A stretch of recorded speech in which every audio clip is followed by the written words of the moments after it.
మాదక ద్రవ్యాల వ్యవహారంలో సినీ రంగాన్ని లక్ష్యంగా చేసుకున్నారనే విమర్శలను ముఖ్యమంత్రి కేసీఆర్ కొట్టిపారేశారు. అలాంటి అభిప్రాయం సరికాదని ఆయన స్పష్టం చేశారు. ప్రగతి భవన్లో సీనియర్ పోలీస్ అధికారులతో సమీక్ష నిర్వహించిన కేసీఆర్ డ్రగ్స్ కేసులో విచారణ పారదర్శకంగా జరపాలని నిర్దేశించారు. డ్రగ్స్ వాడకం, సరఫరాను మొగ్గలోనే తుంచేలా దర్యాప్తు జరుగుతోందని స్పష్టం చేశారు.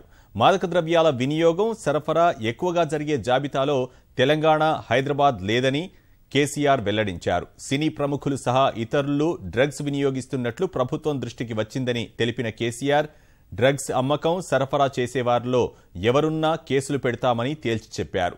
డ్రగ్స్ వాడేవారు ఏ రంగానికి చెందినవారైనా బాధితులుగానే పరిగణిస్తున్నామని స్పష్టం చేశారు.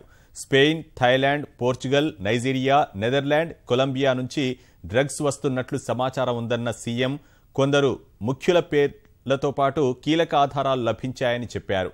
డ్రగ్స్, గంజాయి, గుడుంబా, హుక్కా కేంద్రాలు, పోకిరీల ఆగడాలపై సమాచారం ఇస్తే ₹1,00,000 బహుమానం ఇస్తామని కేసీఆర్ ప్రకటించారు.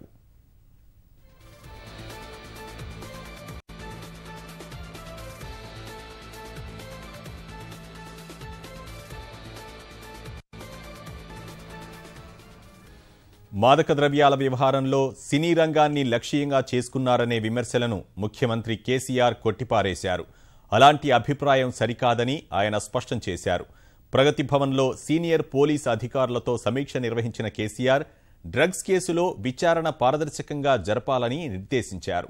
డ్రగ్స్ వాడకం, సరఫరాను మొగ్గలోనే తుంచేలా దర్యాప్తు జరుగుతోందని స్పష్టం చేశారు. మాదక ద్రవ్యాల వినియోగం, సరఫరా ఎక్కువగా జరిగే జాబితాలో తెలంగాణ, హైదరాబాద్ లేదని కేసీఆర్ వెల్లడించారు. సినీ ప్రముఖులు సహా ఇతరులు డ్రగ్స్ వినియోగిస్తున్నట్లు ప్రభుత్వం దృష్టికి వచ్చిందని తెలిపిన కేసీఆర్ డ్రగ్స్ అమ్మకం, సరఫరా చేసేవారిలో ఎవరున్నా కేసులు పెడతామని తేల్చి చెప్పారు. డ్రగ్స్ వాడేవారు ఏ రంగానికి చెందినవారైనా బాధితులుగానే పరిగణిస్తున్నామని స్పష్టం చేశారు. Spain, Thailand, Portugal, Nigeria, Netherland, Colombia నుంచి డ్రగ్స్ వస్తున్నట్లు సమాచారం ఉందన్న సీఎం కొందరు ముఖ్యుల పేర్లతో పాటు కీలక ఆధారాలు లభించాయని చెప్పారు. డ్రగ్స్, గంజాయి, గుడుంబా, హుక్కా కేంద్రాలు, పోకిరీల ఆగడాలపై సమాచారం ఇస్తే ₹1,00,000 బహుమానం ఇస్తామని కేసీఆర్ ప్రకటించారు.